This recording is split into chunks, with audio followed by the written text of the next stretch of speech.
Hello दोस्तों, तो कैसे हैं आप। उम्मीद करता हूँ कि ठीक ही होंगे। स्वागत है आपका हमारे चैनल पे, जहाँ हम करते हैं मूवीज़ को एक्सप्लेन। तो आज हम आपके लिए मूवी लेके आए हैं कंजरिंग पार्ट 2। तो बिना किसी देरी के पार्ट 2 का एक्सप्लेनेशन शुरू करते हैं। अभी तक हमने देखा कि कैसे रॉजर ने एक घर खरीदा है जो कि भूतिया है। इसके बाद वो जाता है एड और लॉरेन के पास। एड और लॉरेन उस घर में आते हैं और उस घर की चेकिंग करते हैं, जहाँ पर उनको पता चलता है कि यहाँ पर एक से ज़्यादा आत्माएँ हैं। अब आगे एड अगले दिन पहुंचता है ड्रू और ब्रैड के साथ लॉरेन को लेके वहाँ पे, जहाँ पे वो हर कमरे में कैमरा और हीट वेव सिग्नल वाले सारे इक्विपमेंट्स लगा देता है। रॉजर उससे पूछता है कि आप भूत की फ़ोटो खींचेंगे, तो वो बताता है रॉजर को कि ऐसा है कि अगर जब हीट वेव्स आती हैं तो हमारा कैमरा काम नहीं करेगा, बट जैसे ही ठंडी वेव्स आएंगी और लाइट सिग्नल मिलेंगे ये कैमरा तुरंत काम करने लगेगा। इसी बीच हम देखते हैं कि चारों तरफ तहकीकात चली रही होती है कि तभी एक गेट खुलता है। सब लोग एकदम डर जाते हैं, बट उस गेट को ब्रैड खोलता है। दूसरी ओर हम देखते हैं कि स्टोर रूम का दरवाज़ा अपने आप खुलता है।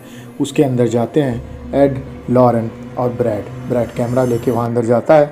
वो लोग काफ़ी देर वहाँ रहते हैं, पर वो देखते हैं कि लॉरेन की तबीयत बिगड़ रही है।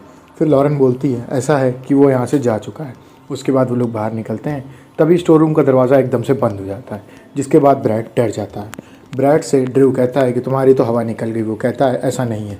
तभी हम देखते हैं कि आज 3:07 पर घड़ी नहीं रुकती है।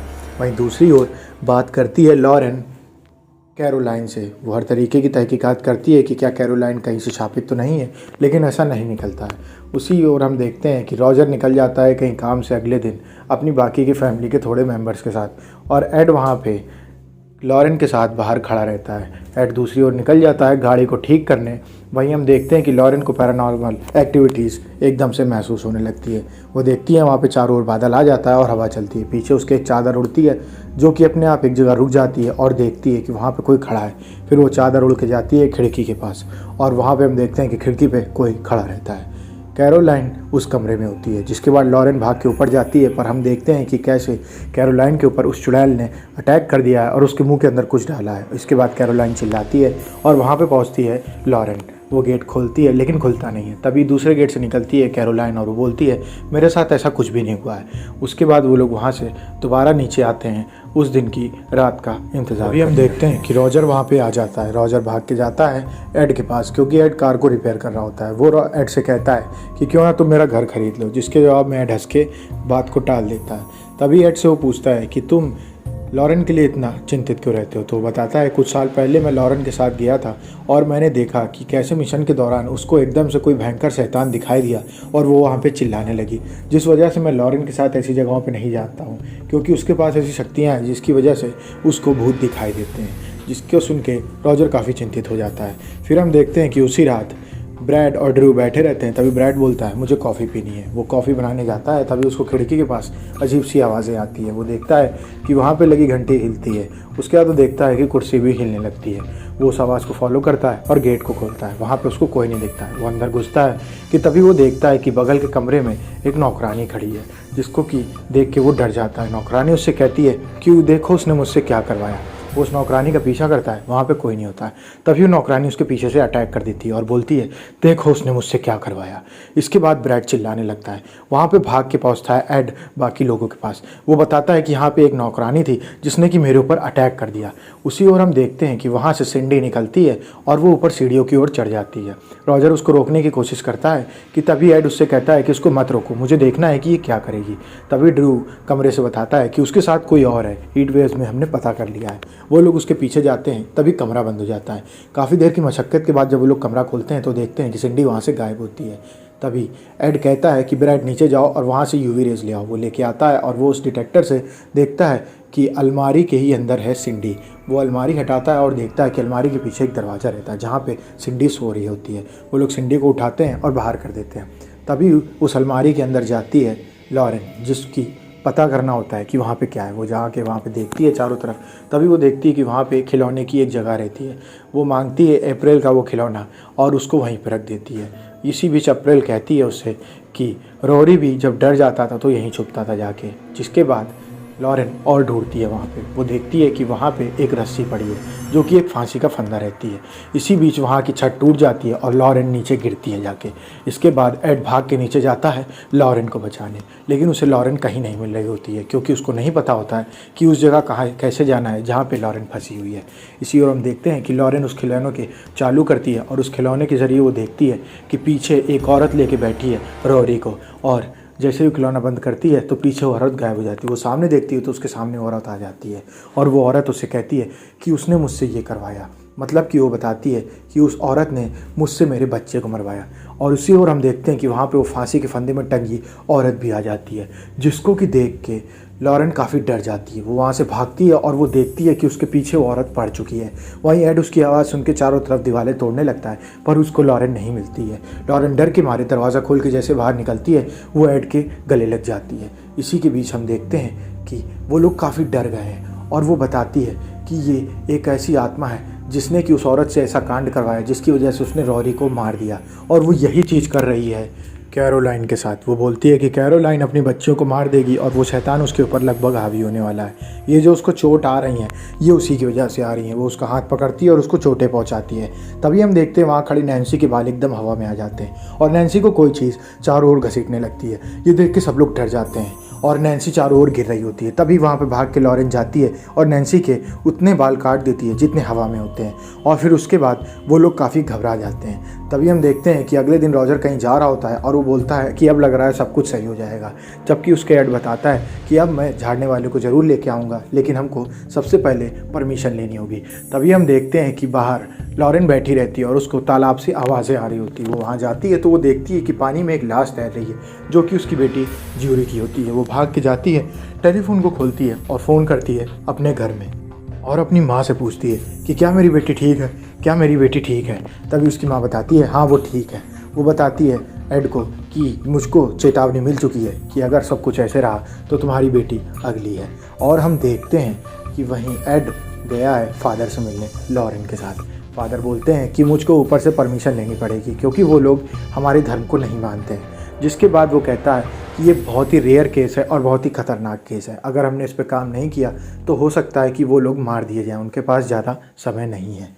जिसके बाद वो फादर कहता है मैं खुद ही बात करके तुमको परमिशन दिलवाता हूँ। वहीं दूसरी ओर हम देखते हैं कि लॉरेन और एड की बेटी ज्यूरी घर में लेटी है और उसके पास जो लॉकेट टंगा है वही लॉकेट रहता है लॉरेन के पास, और लॉरेन उस लॉकेट को भूल जाती है उस स्टोर रूम में, जहाँ से वहाँ की आत्माएं उस लॉकेट के ज़रिए उसकी बेटी के पास पहुँच जाती हैं और वो उसके चद्दर को घसीटती हैं जैसे कि नैन्सी के साथ होता है, और वो सब कुछ हरकतें उसके साथ होती हैं जैसे कि उनके साथ होती हैं। वो उठ के जाती है जीने के पास जहाँ पे वो बहुत ही डर जाती है। ज्यूरी नीचे जाती है और वो देखती है कि उसका जो कमरा जहाँ पे उसके फादर ने सारी भूतिया कलेक्शन रखी थी खुला हुआ है। उसके बाद वो देखती है कि आगे से पट्टे से आवाज़ आती है। तभी वो देखती है कि उसके घर में चारों तरफ दरवाजे बजने लगते हैं। वो भाग के एक कमरे में जाती है जहाँ देखती है कि कुर्सी में एनाबेल बैठी है जो कि उसकी तरफ मुड़ के देखती है। वो ये देखते ही चिल्लाने लगती है। तभी वहाँ पे उसकी नानी आ जाती है। नानी गेट खोलने की पूरी कोशिश करती हैं पर वो गेट खेलने में असमर्थ रहती हैं। इसी ओर आ जाते हैं वहाँ पे लॉरेन और एड। एड बोलता है कि हमें जल्दी से ज्यूरी के पास जाना चाहिए क्योंकि वो चिल्ला रही है। तभी हम देखते हैं कि लॉरेन बता रही होती है कि यहाँ पे कुछ ना कुछ बहुत गलत हुआ है और ये सब हो रहा होता है उस लॉकेट की वजह से। वो लोग गेट को खोलते हैं तभी ज्यूरी उनको बताती है कि मैंने यहाँ पे एनाबेल को देखा, कोई उसका सर हिला रहा था। एड भाग के जाता है अपने कमरे में जहाँ वो देखता है कि एनाबेल अपने बक्से में कैद है। इसके बाद उस कमरे को बंद करके वो बाहर आता है और अपनी बेटी से कहता है कि सब कुछ ठीक है। वो उन सबको नॉर्मल करके बैठा ही रहा होता है कि तभी रॉजर उसको फ़ोन करता है। वो बताता है कि कैरोलाइन ले गई है अप्रैल और क्रिस्टीन को और वो बहुत ही अजीब सा बर्ताव कर रही है। जिसके बाद उसको एड बताता है कि उसके ऊपर उस आत्मा का पूरे तरीके से कब्जा हो चुका है। वो उसको अपने घर ले गई है जहाँ पे वो उसको मार देगी। तुम अपने घर पहुँचो। इसके बाद हम देखें कि रॉजर पहुँचता है अपने घर पे और दूसरी ओर एड, लॉरेन और ब्रैड और ड्रू पहुँचते हैं दूसरी ओर से। वो लोग घर पहुँचते हैं, घर का दरवाज़ा बंद होता है। ड्रू गोली निकालता है और दरवाज़ा तोड़ देता है। वो नीचे पहुँचते हैं जहाँ पे स्टोर रूम में मारने वाली होती है कैरोलाइन अपनी बड़ी बेटी क्रिस्टीन को। वो लोग उससे छिना लेते हैं क्रिस्टीन को। इस बीच में डर की वजह से अप्रैल वहाँ से भाग जाती है तहखाने की ओर। उसको ढूंढने निकल जाता है ड्रू। वो चारों तरफ उसको ढूंढता है पर इससे पहले वो बैठा देता है क्रिस्टीन को एक कार के अंदर और वो बोलता है कि तुम्हें बाहर कहीं भी नहीं जाना है। क्रिस्टीन काफ़ी डर गई होती है। इसी बीच हम देखते हैं कि नीचे तहखाने में कैरोलाइन का शरीर जल रहा है और एड उससे कहता है कि अब इसके पास ज़्यादा समय नहीं है, वो आत्मा इसके ऊपर कब्जा करने ही वाली है। वो बोलता है कि अगर हम फादर का वेट करेंगे तो ये मर जाएंगी, मैं झाड़ फूँक करने को तैयार हूँ। जिसके बाद रॉजर उससे कहता है कि तुम प्रीस्ट थोड़ी हो। इसके बाद उसको बताती है लॉरेन कि ये सब कुछ कर सकता है, पर इससे पहले एड बोलता है कि लॉरेन तुम्हें यहाँ से जाना होगा, पर लॉरेन उसको जाने से मना कर देती है। उसके बाद एड अपनी झाड़ फूँक को चालू कर देता है, जिस बीच हम देखते हैं कि वो आत्मा काफ़ी तरीके से हावी हो चुकी है कैरोलाइन के ऊपर। वो कुर्सी तोड़ने की पूरी कोशिश करती है, पर ये करने पे वो नाकामयाब रहती है। इस बीच हम देखते हैं कि उसको पकड़ते वक्त वो काट लेती है ब्रैड के गले पे और वो उन लोगों को काफ़ी चोट पहुंचा देती है। पर काफ़ी मशक्क़त के बाद वो लोग उसको कुर्सी में बांधने में सफल रहते हैं और शुरू कर देते हैं मंत्रों का जाप। वहीं दूसरी ओर ढूंढ रहा होता है अप्रैल को। वो अप्रैल को जैसे ढूंढ लेता है और वो बताता है कि मुझे अप्रैल मिल गई। इस बात को सुनने के बाद वहाँ से कैरोलाइन के अंदर की वो आत्मा कैंची लेकर निकल जाती है मारने अप्रैल को। जिसके बाद उसके पीछे भागता है एड और दूसरी ओर से रॉजर भागता है। उस आत्मा को मिल जाती है अप्रैल। वो उसको मारने वाली होती है कि एड उसको पकड़ लेता है और दूसरी ओर से उसको पकड़ लेती है रॉजर। सारे रिचुअल के बाद भी वो गोश्त नहीं छोड़ता है कैरोलाइन को। इसके बाद एड उसका असली नाम लेता है। वो बोलता है बादशेवा, जिसके बाद हम देखते हैं कि कैरोलाइन का पूरा मुंह उस शैतान के रूप में बदल जाता है। वो बोलता है मैं तुम्हें नर्क में जाने का ऑर्डर देता हूँ। और हम देखते हैं कि बादशेवा अब हावी हो जाती है पूरी तरीके से कैरोलाइन पे। वहीं उसका सर पकड़ के ऊपर से उसको सारी मेमोरीज दिखाती है उसके परिवार की लॉरेन, और वो कहती है कि तुम्हें अपने परिवार के लिए जीतना होगा। दूसरी ओर से रॉजर भी उसको काफ़ी चीयर अप कर रहा होता है, जिस बीच अपनी पूरी ताकत के साथ कैरोलाइन हरा देती है उस शैतान को और वो शैतान उसको छोड़ देता है। उसके बाद हम देखते हैं कि कैरोलाइन को काफ़ी उल्टी होती है और वो अपनी बच्ची के साथ बाहर निकलती है। वो लोग वहाँ से बाहर निकल जाते हैं कि तभी हम देखते हैं कि अप्रैल उस लॉकेट को, जो कि शैतान के हाथ में लग गया होता है लॉरेन का, दे देती है वापस लॉरेन को। और हम देखते हैं कि अब रॉजर की फैमिली एकदम नॉर्मल हो गई है और एड पहुँचता है अपने घर, जहाँ पर वो रखता है उस खिलौनों को, जो कि होता है रोरी का। उस खिलौने को रखने के बाद हम देखते हैं वो खिलौना चालू हो जाता है, पर उसमें कुछ दिखता नहीं है और मूवी यहीं पे ख़त्म हो जाती है। अगर आपको वीडियो अच्छी लगी हो तो वीडियो को लाइक करें, चैनल को सब्सक्राइब करें। मिलते हैं आपसे नेक्स्ट वीडियो में, तब तक के लिए stay safe, stay healthy, bye bye.